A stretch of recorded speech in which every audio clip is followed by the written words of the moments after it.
suddenly there was a threat to this world from some other species, from another planet. I was spotting down the firing range for several shooters when all of a sudden I saw a large, hairy creature walking from right to left. We also know there are known unknowns. That is to say, we know there's some things we do not know. But there are also unknown unknowns. The ones we don't know, we don't know.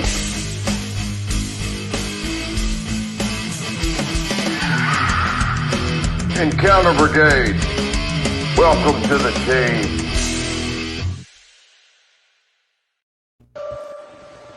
Yeah. All righty. Love our intro. All right. Hey, guys. How are you? Hey, Happy. Good, Mr. Harris. How are you doing? Doing well. Doing well.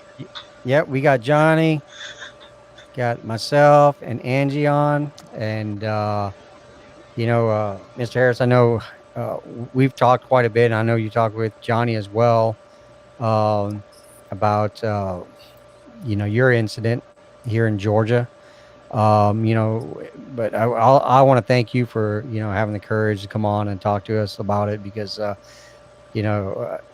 think you were one of the first people I talked to about my incident there at the military base, and when I thought I was like no one would believe me, and sure enough, the location of where you had your encounter, your incident, is eerily close, and it definitely make me wonder a lot, and but anyways, we kind of share some of the same hunting ground there in the same county.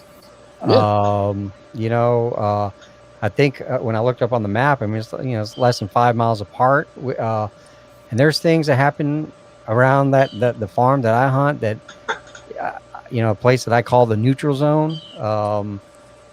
I just don't venture into there. One, because it's like really thick, but also there's a lot of weird things in there, and then also it's like it's not worth shooting deer down in there because it's too much of a hassle getting them out. Exactly. But anyways, yeah, Mr. Harris, if you don't mind, kind of taking us back to your encounter, your incident, and whatnot, and you can be as detailed as you want. Sure. Or you can be as vague, because just to deter people from having to go out searching or whatnot. Absolutely, we don't want anybody showing up down there and getting hurt. Well, this happened in 1991, 92, around in there. So I was in my early 20s, and I'd been hunting this property with some friends of mine. Hang on one second, guys. Yep. Okay, that was the boss. I'm in the backyard. So I'd been hunting with friends of mine down there for several years through high school, and had been in his family for over 100 years at that time. Almost 200 years, excuse me. It was a King's Grant from King George. So it's been static down there. Nothing has changed at all. And there are lots of big deer, Joe, as you know. Oh, yeah. Without it, there's plenty of big deer down there, and I mean it was a lot different in 1991. There weren't coyotes like there were. There weren't all the other stuff that come in. There weren't pigs like there are now. It was deer and turkey and some quail still back then, believe it or not. Lots of squirrels and wood ducks and the like. It was October, probably middle. It's got to be middle late October, because deer season had just started. And it was a weekday, and normally go hunt on the weekends. And I was in Augusta at that time. I think I was not going to Georgia. I was going to Augusta College at the time. So you could sneak off and go deer hunting a lot easier when you live 15 minutes away from the deer stand. And I snuck down, like to hunt in the afternoons, and I snuck down and was going to shoot a big deer. I thought it was like a Thursday. It's Wednesday or Thursday afternoon, and got to where I park, got dressed, didn't really nothing seemed out of the ordinary at all, other than normally I wasn't down there like that on a weekday. I varied what I was doing as far as my my routine goes, or what it was, everything that we normally did, I did not do. I drove a different vehicle down there. I got out, and as I was walking to where we normally hunt, I'm walking down a gas line or power line easement, which runs through the property, which is, I don't know, 50 yards, 25, 50 yards across. But as I'm walking down, I hadn't noticed it before, because usually it was kind of getting dark when I was going into the swamp. It looked like to the right of me, it was like a perfect blind, like a hunting blind, but it was not. It looked like it was made. It looked like it was made by kids. It was sticks and trees and stuff leaned up, but where it was sitting, you could see up and down the power line with 300 yards in either direction. It was fantastic, and I didn't realize how clear the shot was. And it was up against a pine tree, so I sat and leaned my back against a pine tree up in this blind, and I had, at the time, it was a cutting-edge turkey hood, like a wild turkey mask that was 3D, that had the leaves and stuff that blew around it. And I just camouflaged from head to toe and kept all my clothes in a garbage bag with pine leaves. Wanted to make sure I didn't smell. I was trying to shoot a big deer. And I sit down in this stand, and I'm there, I'm guessing 30 minutes or so, and from behind me, have you guys ever heard Ron Moorhead's The Sierra Sounds? You know that samurai talk? Oh, yeah. Well, it was it was loud. Like it was like somebody had a speaker. You remember the old Maxell commercial where the guy sitting in front of the speaker with a sound wave hitting you? Yeah. It was like, like standing in front of a bass. Yeah, standing in front of a bass speaker. That's what it was like. I didn't see anything, but I did pass out. But before I passed out, I lost control of my functions, and I wet my pants, fellas, ladies and gentlemen. It scared me so bad that I actually locked up. To where I joke. I think they're fingernail marks in the stock of my rifle where I was sitting there and grabbed it so hard. But I have never felt anything like that before in my life. It was when the next day I was sore. All of my muscles had clenched up so hard, and I mean, I don't know what happened. I don't remember how I got back to my truck. I have no clue as to what happened at all. But I know that I was out for about 30 minutes before I even realized what was going on. 30, 45 minutes before I even came to collect my wits and figure out what was going on. But yeah, I don't know. Did you have any bruises on you or anything? No, I don't think I was drugged. I'll be perfectly honest with you. There were no drag marks or anything. I don't think it touched me. I just think I was in its spot, to be honest with you, and scared it. Like, what was this? Looking like a lump sitting there. Hopefully, and I think that I was. He was downwind of me. I didn't smell anything. So it was all. If it was, the wind was in my face, or to my back, to his back, he didn't smell me. And when he came to sit down in his blind, I was sitting there. I think I scared it. I don't know. That's my speculation. But I mean, it's something that Joe, like you said, I have no idea. I know what happened to me. It is, isn't it? I mean, that's a terrible thing to think about. That just going black like that. What is the first thing you remember when you came to? Batting my eyes and how the hell, what the hell am I back at the truck for? And it's like, so you were back at the truck when the lights turned back on. Yeah, before I realized what was going on. Yeah, before I came back on. It wasn't like I was under the tree coming to you. I was back at the truck. So I walked to the truck. I mean, I had all my stuff. Well, at least most of my stuff. You don't remember at all? No, I left my gloves and no, I have no idea. That's crazy. I remember going. What if you got hit with infrasound? That after with everything coming out and the more research and the more information that's coming out there, I would think, I would agree with you on that one. I would think that would be a possibility. Either that or just a massive adrenaline dump, the fight or flight, and I wasn't fight or flight. It was just passing out. Have you ever passed out before? No. Wow. Let me ask you this, Happy. And I definitely don't want to lead you by asking this, but do you think there's a possibility that you saw something and just don't remember it? I mean, the sound, that's crazy. Yeah, it is. And I mean, I'm not going to say yes. I'm not going to say no there. I mean, anything's possible. But I mean, for something like that to happen that long ago, and it's still, you know, all of this popped back on. I was in the car listening to the podcast, and I heard this. I've always been interested in that stuff. And, you know, I mean, I was 22, 23 years old. And like Joe said, I don't people think I was crazy. You know, I mean, at that point, you would get laughed at. It was 1992, 93. It's like, what are you smoking? You know, what are you out there drinking and smoking? And right. Like, no. Yeah. So, but yeah, there's just, after listening to that and speaking of that, there's just so much growing up in the woods. I mean, that's the thing, as well as at that point, I'd been in the woods for at 22, 13 years by myself. Yeah. You know, and I mean, as being out there all the time, you know what things are. You know what things sound like. I mean, there's stuff that'll scare you to death. You know, I'm sitting in a tree with turkeys roosted up in it, and they get off the roost. That'll make you jump out of a stand. Oh yeah.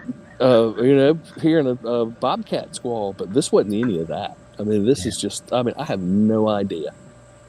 Yeah, you know, several weeks ago, Johnny posted like a video clip that he got from his backyard at war cries, right, Johnny? And is what you describe him as, and yeah, I saw that. Yeah, and it's just you know, I always have to ask him. I'm like, you sure it's not a couple homeless people back in the woods, kind of like squalling over a can of baked beans? But no, it's just an eerie sound, you know. Indeed, yeah, I heard those. You know, back in the day when I heard them in the woods, there was no such thing as meth. It was just, you know, you know what it was. It wasn't as bad as it was. So you've ruled out meth heads. Yeah, you definitely ruled out pigs, meth heads, and bobcats. But you know, I mean, that's that sound that you play, Johnny. I've heard. I mean, there's so much stuff now, though. You think about it. Sitting in the woods so many mornings watching the sun come up or watching the sun go down and hearing stuff and not like, okay, it's like just somebody yelling, or you know, what's that guy doing hammering, or you know, building deer stands out there while we're trying to hunt. It's a little late to do that. We all, you know, what's that jackass doing? Excuse me. But you know, I've heard stuff like that my whole life. So what did you tell anyone after this happened? I kind of tried to tell my buddy Waylon, and he's a property owner, right? Yeah, let's not. I'm sorry, I didn't even mean to say that, but I tried to tell my buddy, and I'm sorry, I'm comfortable with you guys, and he kind of laughed at me a little bit, and I was like, I better not share this, and I've asked my dad if stuff like that had happened, because as I was telling Johnny earlier, when I was a kid, we hunted rabbits all down through there, McBean and Sardis, Girard, all down through there, and we started losing dogs, and like, they're running deer. I don't know if you remember in the early 70s, there weren't a lot of deer around Augusta. You know, it took a while for them to be built back up. And it's like, they're chasing deer. And I'm like, well, you know, I can understand we'd lose one or two, but it got to the point there for a while we were losing 2 or 3 dogs when we went out, and that's bad. You know, that's. Would you ever find them again? Some of them we did, but dead or alive. Some of them we did. Some of them the farmers down there would give us collars if they found them. But you know, it was less than 50-50 on finding them alive or finding them at all, and that's one of the reasons we stopped. Is it's like losing your children, as you guys know, with dogs. I mean, hunting dogs or whatever, you got to take care of them. You can't do that. So it's expensive too. Absolutely, but Pop would never talk about it. But he's kind of, granted, he's using the excuse that he's gotten older, but he's stopped hunting too. So I don't know. He's pretty tight-lipped about it, and I don't think anybody, you know, of his age set then would say anything about it once again. But who knows what's happened to him, because he's been out in the woods a heck of a lot longer than me. Well, the odds are that generation, even if one came and sat down in their lap, they probably wouldn't tell anybody about it. Absolutely. Yeah. Absolutely. So, times have just changed, I guess. They have. I think we're all a lot more open-minded now, but we have to be. Yeah. We have to adapt and get along to get along. All right. Yeah. Well, that's why I really appreciate. I know everybody does, but I really appreciate you coming on here and telling your story, because it takes a lot for a grown man to say something scared me so bad that I wet myself and I passed out.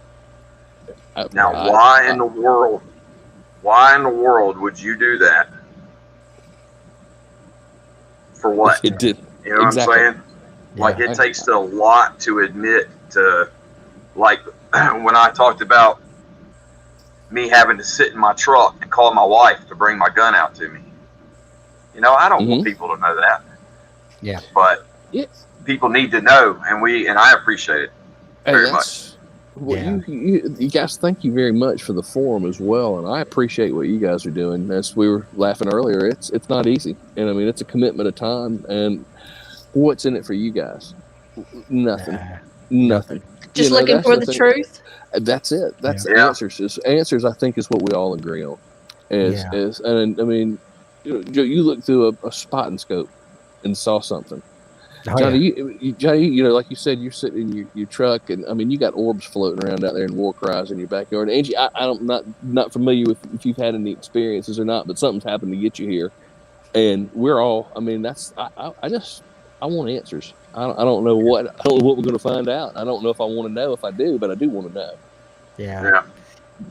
You know, Happy, I think when one of the very first conversations, you know, you and I had, you know, via messaging back and forth was, you know, you always handed to me about, you know, don't go out to the hunting farm which I hunt is only like 5 miles from your location. You know, don't go unarmed, you know, and kind of, you know, I kind of got that sense like, okay, whatever these could be, they're not particularly friendly, you know. You know, and I sit and do a lot of map scouting, right? Do it for hunting reasons, for hunting out west or whatnot, you know. And I mean, you know, here's a good thing. I'm going out to Wyoming this October for an elk hunt, and you know, so I'm using Google Maps now to scout areas that I'm going to. And sure enough, on Google Maps, I found 2 fresh elk kills in this snow field. I mean, you can see bodies and blood everywhere. Wow. You know, and this is on Google Maps, right? Wow. So, but you know, so here I am looking at our 2 farms, and then the military installation where, you know, I had you know, my sighting through the spot and scope. And that was on quick question, Joe. How close are y'all's properties to the military base where you had your sighting? So less than 15 miles. Yeah, it's like 13 miles. It's like 13 miles, I think. And there's creeks that run all the way through the base. And they're very heavy forested creeks. There's a creek that runs from the farm that I hunt on all the way over to where Happy's location's at. You know, and I kind of call that like a very swampy area. That's where I was headed to hunt when I had what happened to me. Happened is in that swampy area down there. Yeah, you know, and so, you know, I was talking to Happy earlier that, you know, so the landowners of the farm that I hunt on, you know, he's a World War II vet. He had brought back some bamboo from the Orient, you know, and he's planted on it, you know, on his family farm there, and these things have just grown and whatnot. I mean, even to this day. Every now and then I'll go out there and you'll see some Asian families out there cutting these bamboos because they boil it down and make soup. Okay. And, but obviously, it's something about that bamboo there on his place that obviously attracts you. Obviously, if these Asians are wanting to come out to get it. But the landowner told me years ago when Atlanta Zoo was opening up and they had brought pandas in that they were buying bamboo from him to feed to these pandas. And So there's some areas there on the farm now. There,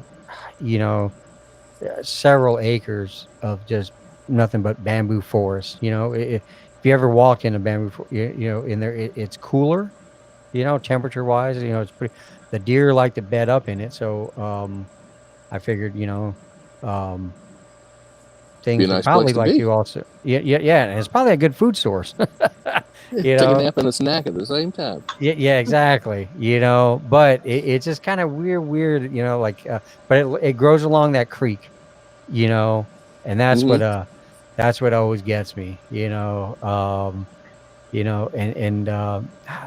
The only time that I ever even thought something on this property is I was setting a new game camera up, and a mineral site, on the, along the creek, and I just got everything set, and I was getting ready to walk back over the tractor, and something comes rushing through the brush, and you know what? I had a rifle with me. I unslung the rifle, and I was, and this, I could see the brush parting ways, and just kind of get knocked over as coming, and I was ready to just, man, put one between the eyes, and whatever just rushed by me. I didn't see a thing.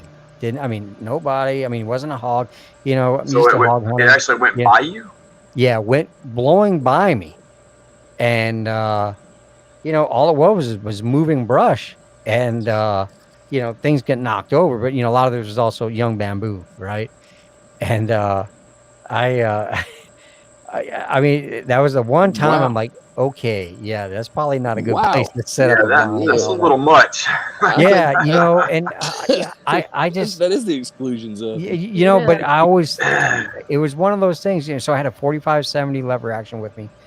And it's really because I was like, man, Happy told me, make sure I carry your damn gun with me at all times. And then, Well, sure enough, I am glad I Good thing did. you listened.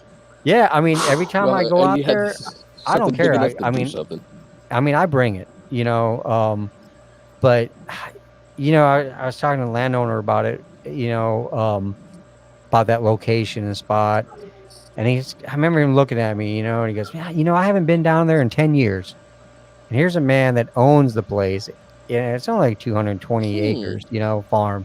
Yeah. And he tells me he's never been down to that location in 10 years. Yeah. So, so it's kind of untouched, right? So, yeah, that's a lot like where we are. 2 Well, or 3 people go to different spots very seldomly, nice and secluded. Yeah. Well, that's the other part of this thing, though. You say it's untouched, but we're about to mess all that up. I want to let everybody know that Happy is agreed to go out there and let us go with him, and we are actually going to go to the site of where this happened to him. Yeah. And I'm looking forward to that. And try to. We're just going to go in there as backup, and we're going to record it. If Happy won't, if not, we won't. We'll just walk in there and see what we can find. But from everything, that's why all this is great, because it all ties in together. It's because you guys, these sightings are, what's that, 5 sightings or incidents right on top of each other within 13 miles. Yeah, and when you count the recorded sighting that was on the BFRO from back in the late 70s, and we talked about that episode 1, literally that was within the same click of where my sighting at the range was. So we're gonna go out there and try to find them. We're gonna see if there's any sign of them still being around, which if you want to, Happy, if you can describe don't give it away to people, but kind of describe all the stuff that you were telling me about the area. It's it's like I said, it's a big chunk of land. It's over 500 acres, and it's in Burke County, and there's cultivated fields, there's irrigation pivots, which you look overhead, you see green circles. There's, like as Joe was saying, there are creeks and swamp bottoms. There's a power line easement or gas line easement through there, which is a lot of browse and a lot of cover. And now, from when I was down there last and spent a lot of time down there, because I haven't lived around there in 20 years, over 20 years. I live in Atlanta now. But there's coyotes and there's all of these invasive predators that are coming in. There's hogs that weren't there. So both of those, if I understand correctly, are also food sources. So it's also undisturbed. I mean, they're old shacks down there from people who were sharecroppers at the time, and old trash piles, and that's pretty much it. And it's red clay, sand, and dirt, and it's hot with sand spurs and snakes. And we're going to wait till it cools down a little bit, maybe archery season, because the snakes will drag you away down there. That's true. I'm cool with Bigfoot. The snakes, I don't do snakes. I'm with you. I don't on like that one, snakes. I'm a live and let live guy. I'm not going to go out of my way to see them. And you can have all the snakes you want. You know, it's a common theory too that they follow power lines for navigational purposes. I've heard that several times. Well, have you looked at an overhead map of a gas line in the southeast? It's a highway system. It's a highway system. I would. That's a very plausible theory. I would buy that 100%. You sent me a picture of that. We're going to put that up. Yeah. When we're done, we're going to put a picture that Happy sent us of a blind. It's not the exact one, but it looks a lot like what he sat down in that day. And he sent a map of the power lines to kind of show exactly what he's talking about. And he's right. I mean, we'll put it on the Facebook page, but it is. I mean, it's like a map to anywhere you want to go. So that was a good catch. Yeah, that's funny because, there's a power line that runs right, it crosses Hepzibah McBean Road and comes right through the middle of the farm I hunt on, Happy, and it's so that power line, it's I would say it's kind of unfair for the deer because man, I've made some long range shots off the top of that hill. Absolutely, I bet you have. A few times where I've let some monster bucks walk through because I know that if they don't drop right there, they get in that swamp area. I'm not getting them out. No. Yeah. It's impenetrable. It really is. It's rough down there. But I mean that swamp area. And I was telling Johnny about this like the other week was that, I mean, literally, I've been in a pop-up blind that I'll have set out, and I've heard, full-grown trees, not limbs, trees get pushed over, like just fall over. Yeah. That whole, if a tree falls in the woods, does anyone hear it? I'm like, oh yeah, you hear it and you feel it. I did. And then you wonder, like, well, the wind's not blowing, it's dead silent. What the heck happened and why? But it's always in that swamp area. And I'm like, well, that's a spot that I kind of leave as a big buck bedding area, and I just hope, hey, I'll hunt the fringe of it, so yeah. That's probably why they're in there, because it's so, from everything I've seen and heard, they like to go in spots that we won't go into. Oh yeah. And we won't go into a lot of spots. Yeah, the adjacent landowner, lives in Florida. He doesn't hunt that area. He just hunts some food plots, and he owns a huge chunk of land. Then the other landowner, I mean, he hunts.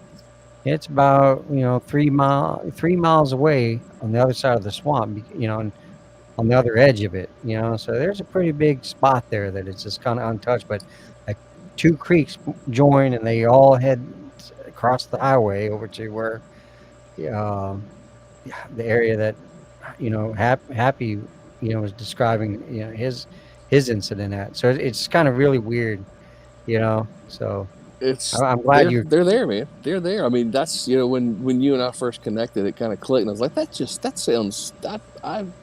sounds so familiar.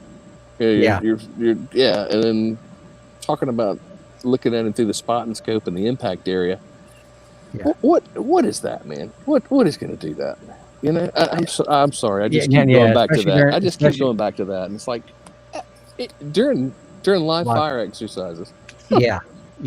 It's sorry. That's the biggest no that could happen on. Like you said, that's a career ender. Besides getting somebody killed, I mean, it's just that we could ruin everything. I mean, for so many people. Yeah. So there's so many things that we talk about that defy explanation like that. I mean, there are policies and procedures in place so that doesn't happen. So you can pretty much guarantee that it wasn't anything human out there. Yeah, exactly. Exactly. You know, well, everybody tries to talk, and I did the same thing. Everybody tries to talk themselves out of what they know is going on because they're so afraid to be wrong. When me and Mike Taylor, a spot we go to up in North Georgia, he got there before me, and he was hearing rock clacks. And then I get there, and I had only been there for maybe 15 minutes. I hadn't even gotten all my stuff out yet. I'm walking around getting firewood, and we both hear the loudest, most obvious whoop from off just right in front of us on the top of the hill. And I looked at him and I said, maybe it's an owl. And then he looked at me like, you idiot, you know that's not an owl. And I'm like, I know. And we're out there looking for them. And I still tried to talk both of us out of that's what our brain does. What we just heard, That's what our brain does. No. Yeah. Well, you want to, real quick, Happy, do you want to talk about what you told me, the story about your sister? Or do you not want to go there, or what? Which one is that? The one that came through the window? Oh, that's my aunt. Was it your aunt? Yeah, it was my aunt. This is a short one, but Johnny and I got talking about orbs one afternoon, and my grandparents are from Murphy, North Carolina, and Blairsville, Georgia, up North Georgia mountains, and late 40s, early 50s, after my grandfather gotten back from the war, he got a job in Augusta. The reason my mother ended up there is he worked at the Savannah River site. He was wounded in the war and couldn't farm anymore, and so got a job there, but still went up on the weekends and farmed for his sister. And one of those weekends, it was like 51 or 52, they're up in Murphy, and when I say it was rural back then, well, I can remember as a kid, once you turned off the paved road, you rode down a dirt road for miles and miles and miles, and it was the blackest you'd ever seen. So in 49 or 50, they're in the middle of it was just out in the middle of nowhere, and they're sitting around talking, and my Aunt Pat would have been probably 6 or 7. She vaguely remembers it, but it was a orb, they call it ball lightning, came through the window of the house where they were all sitting around visiting, my grandparents, aunts and uncles, my Aunt Pat running around playing while she was sitting on the floor, came through the window, hit her, burned her on the leg, bounced around the room, and bounced out the door. Wow. Yeah, it was kind of she said it was bluish white and turned red, and then rolled out the door. Yeah. Did it burn her bad? Not bad, but 2nd degree, not 3rd degree, but she said it was bad enough that it hurt for several days. And I haven't heard that term ball lightning in years since growing up in Tucson. It's just weird. So they call it that doesn't really sound like ball lightning to me. It sounds good. That that kind of meshes in what you're talking about. It sounds good though, doesn't it? Right. It explains it away. Yeah, it's got an explanation for it. Sorry. The one I saw as a child was white and blue. It was about that big. Well, tell us, Angie. Yeah. What happened? I was probably about 11, and me and my sister shared a room. And I woke up in the middle of the night, and I saw this I called it little ball of light because I didn't know what an orb was.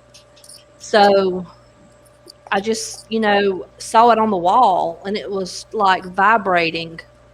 And it caught my attention, and I was like, what is that? But I remembered my mom telling us story of her seeing a little ball of light when she was a little girl.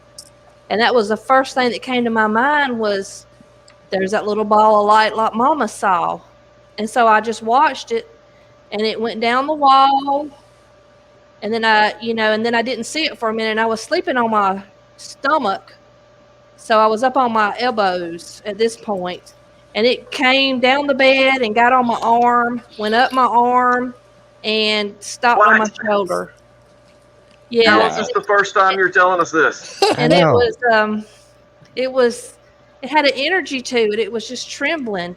And if I looked at it from the side, it looked like a layer of light and a layer of a thin blue, another blue layer, thin blue on top of it. Like that tile off of it. But if I looked at it from above, because I was like, oh my God, what is this on my shoulder? And when I looked over onto it, I couldn't see the blue. But if I looked from the side, it had another layer to it. And What? so I turned around. I woke my sister up. And I was like, Karen, oh my God, there's a spirit in here. Oh my God, there's a spirit. And she's like, what? And then it was gone. That's crazy. Wow. I don't know, but it wasn't a reflection. I try to tell my parents about it. You try to tell people, and everybody discredits you. A reflection don't go down a bed and get on your arm and travel up your arm and stop on your shoulder. A reflection of light is going to hit the wall and then go directly to the bed. It's got a straight path of travel. It's not going to move around. And whatever it was like an energy. Crazy. So I don't know, but my mom saw one when she was a child. She was a little girl. Said she watched it come in the bedroom, and back then they were real poor. There was 4 girls that slept in one bedroom, 2 in one bed, and across the room was 2 more. Said she watched it come in and float down between 2 of her sisters across the room, and said she watched it for a long time, and it was just floating around. And then I guess she eventually went to sleep, and it was gone. And then she told us, I believe it was one of her aunts, used to say that she saw a ball of light. So it wasn't until I was older, grown, that I started learning about orbs. And the first time I saw them reported, like at some of these Confederate battlefields and stuff like that, I was like, oh my God, that is exactly what I saw. I saw an orb. So I don't know what it was, but it was something. Some kind of energy. They're definitely real. It was some kind of energy. I'm telling you, it was vibrating. It was an energy. Wow. That's crazy. Mm-hmm. Yeah, seeing them is freaky enough. Having one get on your arm. Yeah. That's a little much for me. Yeah, and then my sister always swore that she woke up to a woman standing in our room. Wow. When we were little, and she went in there and got in bed with Mom and Daddy, and I'm still mad at her because she left me in there with it. That's just like a sibling. I know. There's a ghost in the room. It's a woman with long hair looking at you, and you walk. Yeah. She said she walked around the woman. She had to go around her to get out of the room. Yeah. And goes in there and gets in bed with Mom and Daddy and leaves me in there with her. That is a sibling right there. Goodbye. Yeah. She left me for bait, I guess. It'll be all right. So I wonder if we have any more questions for Mr. Harris. That way we can let him sign off and conserve some of his cell phone battery life. Yeah, I don't know if you saw me here running around trying to find a charger, but I'm about to die. Oh, so, okay. Let's get together again and if you guys have time and talk some more about this orb stuff, and I'll tell you the ghost stories about growing up in a haunted house. If you like. Oh yeah, I got it. Yes. Now that's right up Angie's world right there. That's right. Yeah. Speaking of orbs too, my youngest daughter, her father passed away about 5 years ago, and it was in the middle of the day, and she was sitting in her room studying, and an orb came in, and she said it just came in and just hovered in front of her face for a minute, and then it just went on. She watched it float out on into the hallway. She just felt like it might be her dad checking on her. I mean, we don't know what it was, but it was in the daytime, and she was wide awake studying. It sounds like we have a part 2 of Happy and Orbs. Yeah. Sounds like let's fun. Do it for Halloween. Yeah, let's do it for Halloween. Let's do it. Oh, Johnny, I'll shoot you an email, and Joe, let's get some dates when you're going to be in town, and we can get out there and let's go do this. I'm excited. I hadn't really been out in the woods since all that happened. I got an 870 pump, so I'm ready. There you go. I'm down, man. I'm glad. I hope we can get out there, see what's going on, and also too, I mean, just get you comfortable again going back in the woods. You know, I love hunting. I love going in the woods, and if I had to stop, I would be very upset. But I get it, man. I really do get it. I understand. appreciate the understanding, and I'm ready to do it. We're gonna have fun. We're gonna find something out. I don't know, even Thank if it's you. wrong. Oh yeah. Just, Thank you. As long as it's not meth heads. Yeah, no meth heads. Well, like I said, we got an 870 pump, and I think we can handle meth heads too. That'd be Yeah. all right. I don't think they're much match for us. Oh, Well, man. guys, Angie, it was so nice hanging out with y'all this evening. It was nice Thanks to for having meet me you, on, Happy. Thank and you. I look forward to doing it again soon. Thank you, Thank Abby. you. Thank you, Happy, very much. Bye. Cheers. Bye, Abby. Yeah, nice See to you, meet bud. you as well. Cheers. Thank you for the forum, guys. Appreciate Yes. Oh, it. yeah. Talk to you soon, guys. Anytime. Bye. Thank you. Bye. Bye. All right, man. That was a great. I guess first guest. I can't think of anybody who's got a better first name that goes with his personality than Happy. Yeah. Happy Yeah. Harris. Is that his real name or his Oh, yeah, nickname? that's his real name. That's his real No, name. that's his real name. That's awesome. It just hits home because I mean, literally his encounter incident spot is like 5 miles from the farm I hunt on, and Is that as the crow flies, or is that going down roads? about as the crow flies. Okay. But then 15 minutes or 15 miles from the military installation, and that's where he and I we talked so much about, it's like, from the base on to Burke County, where these two properties are that we hunt. It becomes more rural, more farmland, more woodland, creeks and swamps, right? And it's just some weird stuff. Some of the older locals around there, they're calling Willy burgers or Willy boogers, Woolly boogers. Yeah, and so you always hear that from some of them. Don't let the Willy burger get you, coming out of the deer stand, But I hey, think it got started somehow. Yeah, I think in Happy's case, man, I've seen. I mean, we've all heard it from other people, but I think there is just a primal instinct that's locked inside of us with these things. Somehow, some way, we know that they are a predator or an alpha species of something. There's a natural.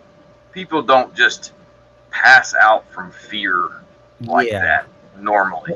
It takes a lot. Especially the sound when like he's sitting there with a big gun. Yeah, he's sitting there with a gun in his hand. Yeah. That's one thing. I mean, any hunter knows you don't sneak up on no one and and worst idea in the world. You definitely don't sneak up, doing some jibber jabber samurai vocal, or you know what I mean. I mean, that's just I mean the term you're asking to get shot. That's I mean right. That's why that's why that term was coined. But I just, for him to find a good hunting spot, a vantage point, obviously a blind that was set up by something else, whatever. And then all of a sudden he has this thing hit him so hard, this vocalization hit him so hard that he blacks out, and the next thing you know, when he's really coherent, he's already back in his truck. It sounds just like infrasound. That whole space from whenever he blacks out until he is back at his truck, man, that would drive me nuts. Not knowing what happened in that time period, it would just drive me insane. I mean, there's no telling. Obviously, they didn't hurt him, but I think the neat thing about being able to go out there with him is, giving him some reassurance and maybe some closure on that incident. Yeah, that it is okay to go back out and enjoy an activity in the outdoors that you like, but it's just going to have to be more. It's one thing, like now for us, or when I go out, you go deer hunting, you go doing whatever, turkey hunting. You're looking for turkey, you're looking for deer, you're looking for snakes, whatever. but also in the back of my head, I know I'm in Sasquatch territory, or could be. Yeah. Oh yeah. I know that. But for somebody who doesn't even believe in them at all, yeah, and then to have something like that happen, I mean, that's just. Yeah. What was he? Like 22 years old, college, or college kid, just hunting in the middle. Been going there his whole life. Yeah, it just blows me away, and so I look forward to being able to go out there with him, get the video cameras and go out and shoot some good footage and take a look around, go look at the farm that I hunt over on, the bamboo groves and all that. But we got like 15 minutes left till we hit an hour, but I wanted Angie to kind we of don't have to run it all the way, just wherever y'all want to yeah.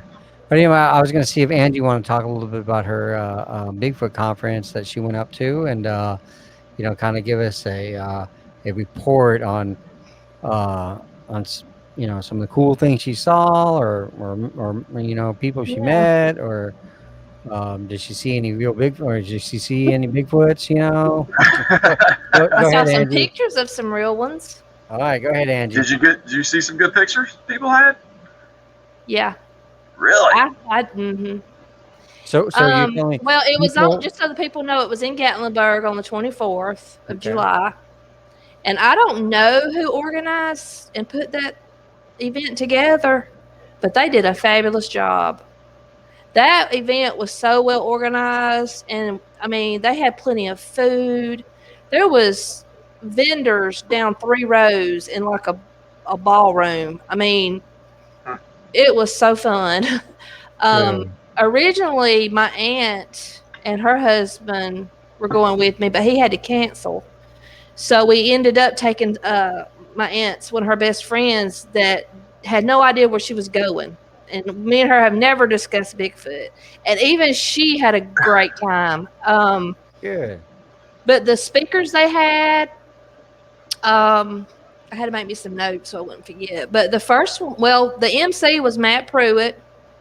The Charlie Raymond was the first one to get up and speak. And there were 2,000 people. It was a sold-out show. They had, the speakers was on stage, and then they had the huge screens on both sides. So even if you were in the back, you could still see because you could just look at the big screen. Cool. Charlie Raymond, he went on first, and he's the founder of the Kentucky Bigfoot Research Organization. And he did a great job. I'm pretty sure he's straight ape, maybe. But he had, well, the rule was whenever the speakers were up there showing pictures and stuff, they asked that no videos, no pictures or anything, because like him in particular, he had some photos that were taken on people's property, and they agreed to let him use them, but they did not want them on the internet. Yeah. They didn't want people coming on their property. They didn't want to be harassed. You know how all that goes. So he was able to show some photos of some things that I had never seen before because they're not on the internet. And that, he did a great job with that. What were they of? The best one I remember is the whole silhouette of the back of a Sasquatch up close. Really? What kind of camera? Was it a game camera or one that somebody took? I'm pretty sure it was a game camera. Mm-hmm. Yeah. I believe so. You could see his hair. It just, that's 100% what it was. He showed some other ones too that we've all seen. But then that one is the one that stands out to me. Seems like there was another one, but I'm not sure if I could see it real clear. But he did a fantastic job. And then the She-Squatchers came on, and they talked about, and I didn't realize they were so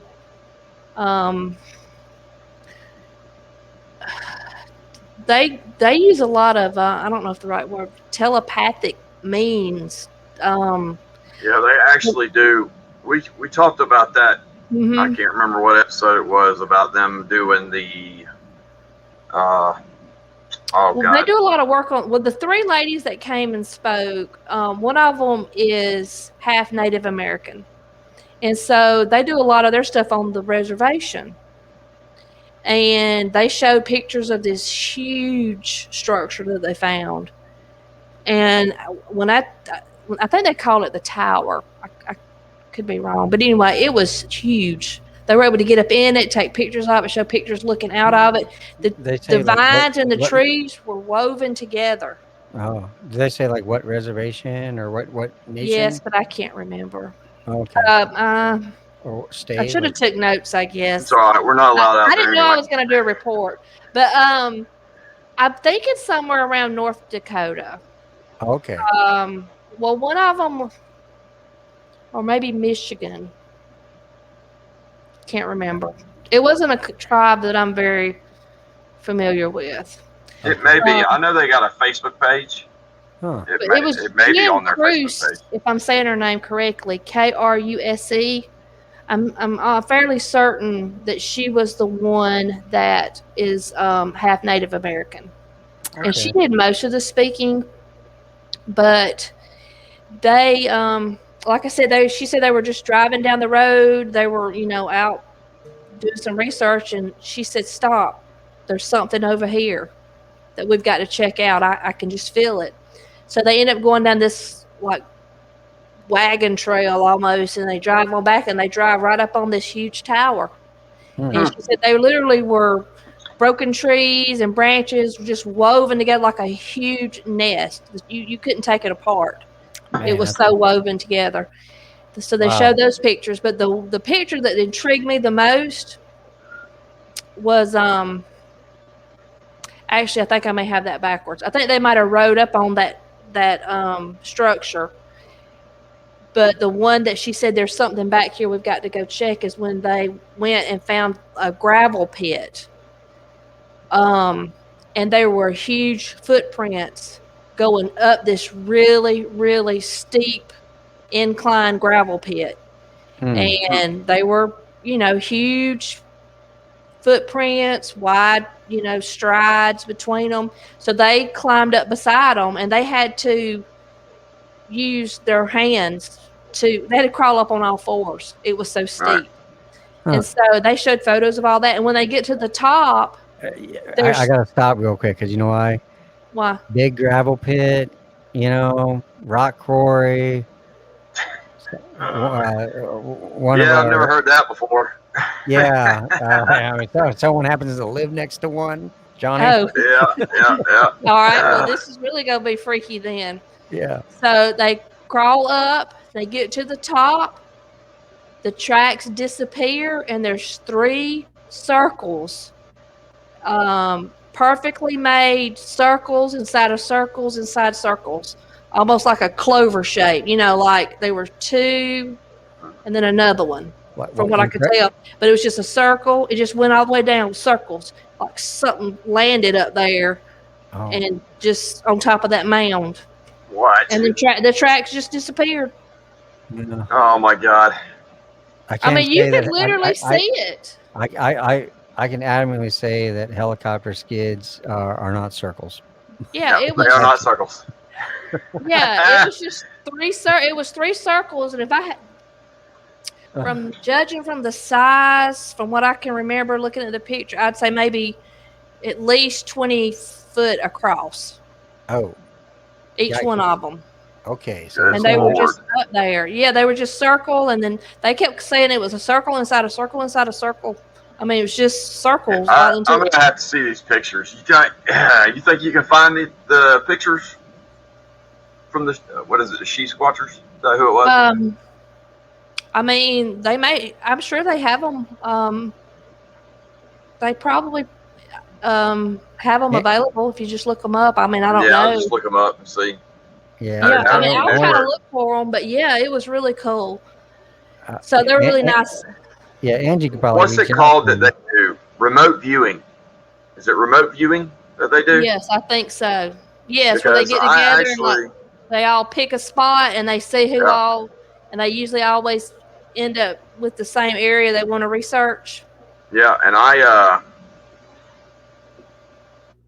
Bigfoot Odyssey had them on, and I listened to them, and they talked about doing that, and talked about actually being able to take GPS coordinates. So I say, you know what? Let's try it out. So I sent him a message, and I believe it was Jen that I talked to a couple different times, and Yes, I sent her coordinates for areas around here. I want to see if maybe, I mean, heck, I'll try they got a anything feeling once. about it. Yeah, but I don't know, but that'd be kind of cool. Yeah, that'd be neat if you could just give coordinates to folks. Yeah. Hey, go here. Yeah. After they spoke, they had a encounters, and that was the part I was waiting on the most. I wanted to sit and listen to people talk about their encounters, and I ended up going to the vendor room and did so much shopping that I missed them. I lost track of time. Bigfoot shopping. But I had to go get me a She Squatchers t-shirt, and Okay. but they was having meet and greet with people, and wow. I'm gonna say his name wrong too, but David Paulides. Oh, the missing 411 guy. Yes. Yeah. He was fabulous too. That's awesome. Oh my God. I enjoyed the one that they have the hunted. You know? The hunted. Yes. That was great. Yeah. And so he was there selling his books. He'd autograph them. He'd meet you. I was too shy to go over there and try to meet him. I'm just a shy person, believe it or not. But he really talked about, how people go missing in the national parks, and one thing he said that really stuck with me is when these people go missing, sometimes they won't let them use like thermal imaging or heat sensory search equipment in some areas. Wow. Depending on where they want to search, they will or will not let them use it. Who's they? Yeah, who is powers they? that be who was over the national parks. He told a that story doesn't make about. Sense. I know. He told the story about Dennis Martin that went missing in like 1969, and everything that went on that up there in the Great Smoky Mountains, and the witness that saw something carrying something that on its shoulder, I remember that and all that stuff, and how he said that that man, the father was there for like I think 6 weeks and never left the site. They sent in Green Berets. They never even spoke to his father. They did their own search, but never revealed what they were searching for, or never did anything. They sent in the FBI. The FBI didn't help with the search. All they did was like take notes or something. I don't know. It was just it was a lot of weird stuff. He just did a great job. And when it was over, I said, "Oh, I'm going to buy his book right now." And I went back there. They were all sold out, and he was gone. So Ron Moorhead came, and he played a lot of clips from the Sierra Sounds, and talked a lot. He's real smart. He's almost too smart for me to listen to. I have a hard time following because he's so smart. But he showed.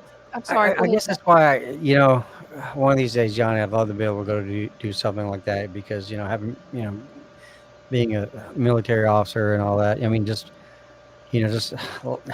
last week I was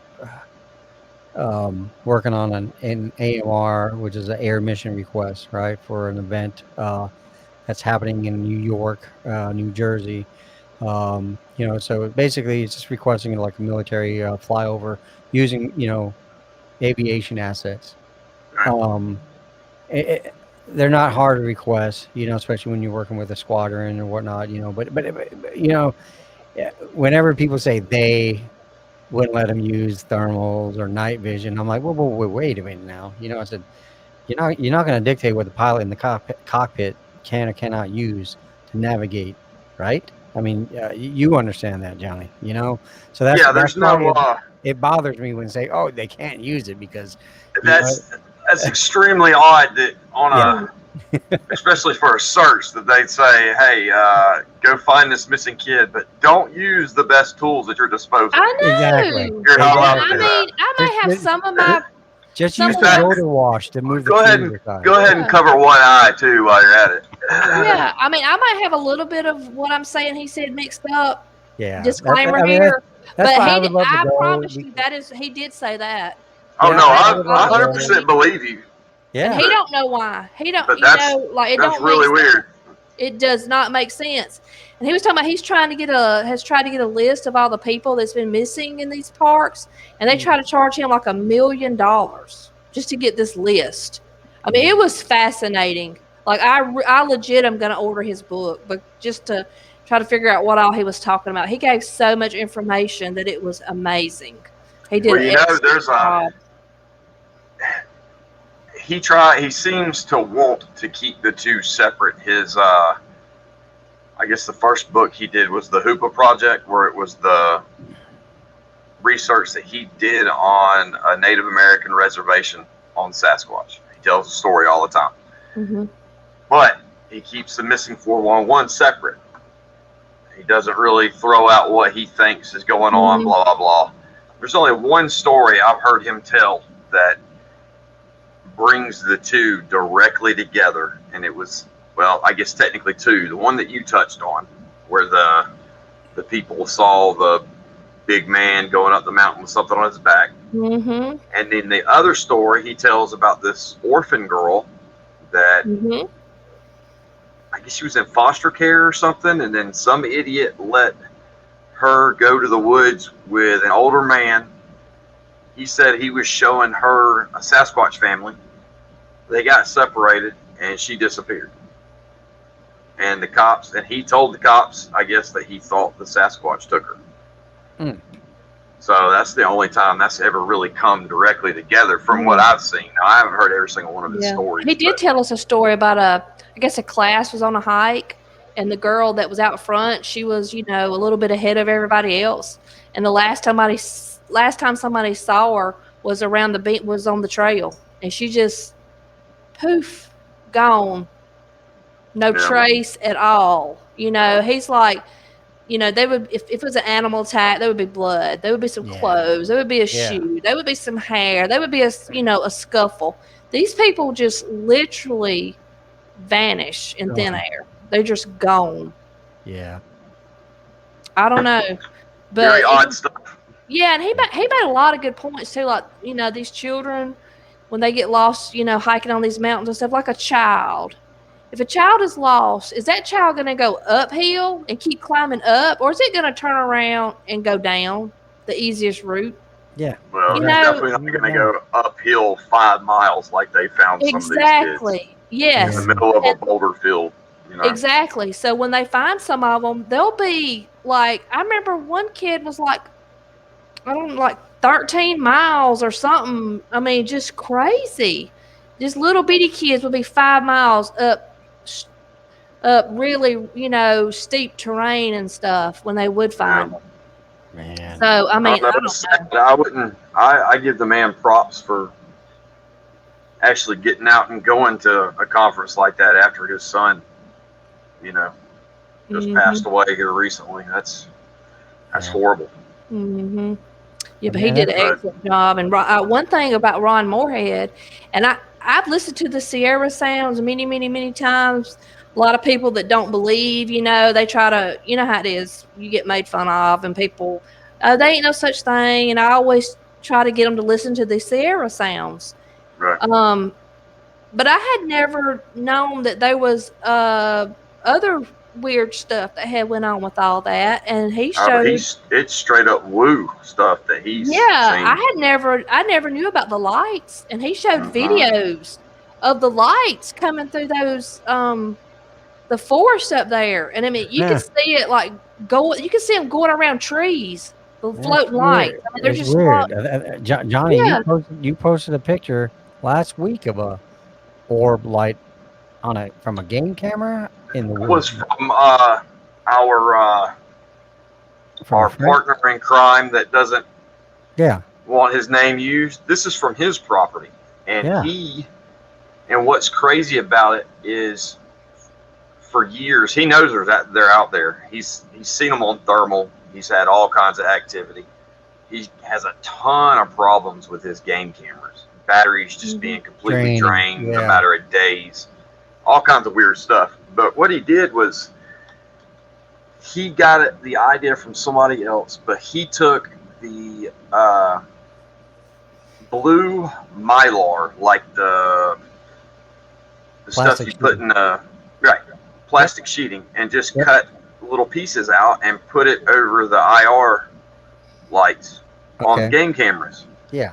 And then he put that game camera on the structure that's there. And I say structure, it's not like a big, huge thing, but he calls it a linger. Basically, what's happened is they made this little thing, and they keep adding pieces and taking pieces away, basically.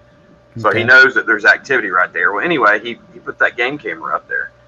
And he said that that's the only camera that he hasn't had problems with since he's put it out there, and it caught this orb. And when he sent it to him, my first reaction was, like everybody else, are you sure it's not the sun? Which is actually a jerk thing to ask. You know what I'm saying? Like, really? You really think somebody's going to put up a picture of the sun and say, oh, look, an orb? Yeah, shining through the trees, yeah. Right, exactly. So, and he said, no, look at you can tell it's in front of everything. Yep. And you can. He's got it in 2 frames, and it's just obvious ball of light, right there. I think he said it was like in 2 pictures out of a couple thousand pictures. So, it's odd, man. But it was right there on that structure. Mm-hmm. You could definitely see it in front of that tree. Yeah. Or whatever that was. It was in front of. It was obvious. Bright. Yep. Mm-hmm. You could tell. I don't know what these orb things are and why they're involved, but they are involved. Yeah. I don't care what anybody says. They may not. Somehow, some way, they are connected. I've just seen it too many, over and over and over and over again. So I don't know. Johnny. For a fact, but it looks a lot like it. Mm-hmm. Yeah. Well, then y'all remember the show Mountain Monsters? Yes. It's I think it was an entertainment type show, but it was based on real legends and stuff. With Trapper so they had Wild Bill and Huckleberry was there. Oh man. And they were super guys. Was Turtle Man there? He's Turtle Man is now. He's got a YouTube channel where he's searching for Bigfoot. Oh, really? I have seen his. I was a fan. Eyewitness testimony about it. I was a fan. Yeah, live action. Yeah. But they, Wild Bill and Huckleberry, they were just there. They come on stage, and it was just like a question and answer thing about the show. They let the audience line up and just ask them questions about different things and stuff. Was any of the people from that Expedition Bigfoot, that show? Mm-mm. No? Okay. No. Yeah. And then after Wild Bill and Huckleberry, I left because I had kids. I had to take go-kart riding. So they had a silent auction. It was really cool, like all the posters and everything that they were using for the day, that you could go online the whole day while you were there and start making bids on it and try to, buy it. Yeah. So they finished that out, and then it said they had a panel of speakers at the end, but I don't know what that was about because I had left. So, but whoever put it on whoever organized all that did an exceptional job. Good. Yes, I definitely am going back. Right. Yeah, I wouldn't mind going to one. I've never been. Same people put them on at different times. I don't know, but that one was really good. Okay. I think a lot of people. I know Kerry Arnold. I think he was up there from Bigfoot Odyssey. I saw him walk by. Mm-hmm. I said that dude looks familiar, and then I realized who it was. Yeah. Yes. Mm-hmm. Yeah, quite a few people went to that one from what I heard, but they just had one too in Florida, I believe. So maybe I don't know, 2 weeks ago, something like that. They had a real big one down in Florida. So I don't know. Maybe we'll all get to go to one We should check one out. Yeah. Get some Bigfoot shirts. Get some. Cause see, a lot of times these people, the researchers and stuff, they don't put out their best stuff until these conferences. A lot of times they hold on to their good stuff specifically for these conferences. That's one reason why I want to go. To kind of see, hopefully get to see something that everybody else doesn't get to see. So yeah. Anyway, thanks for telling us, Angie. Thank you. You're welcome. Glad you had a good time. Yes, I did. I had a ball. I can't believe you held a story about an orb crawling up your arm. I thought I had told you that. Nope. No. First time hearing it. Really? Thank you. No. Y'all know I'm shy. Just when you think you know a person. You do realize we have a podcast talking about this stuff, right? Crazy.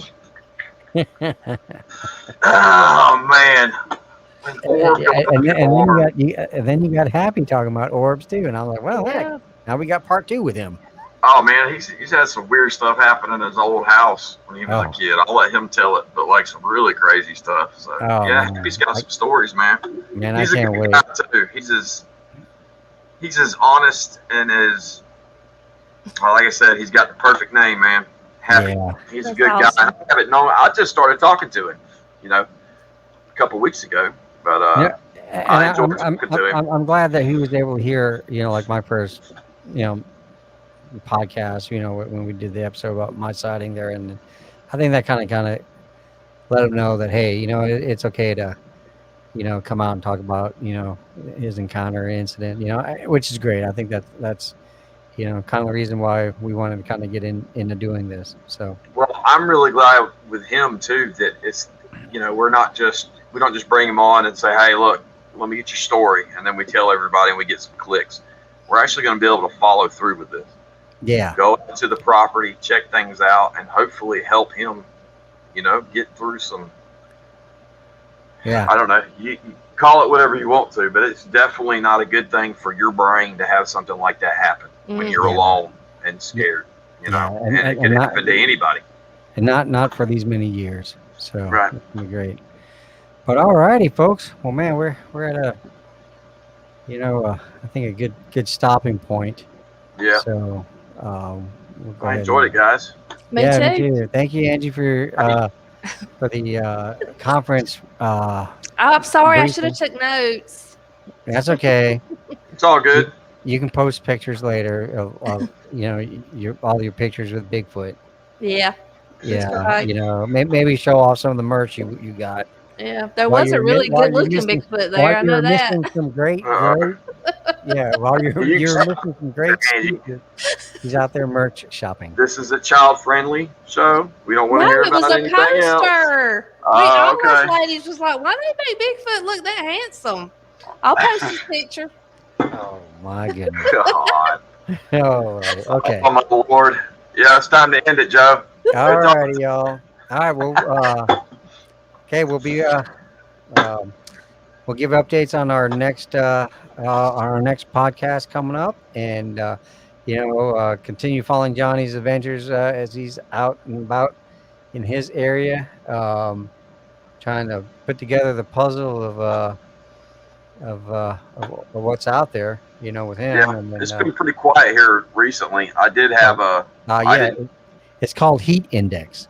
Yeah, you're probably right about that. Yeah. Probably excellent. So, seriously. Yeah. Yep. All right, guys. Well, y'all have a good evening. Okay, thanks, guys. Bye. Bye.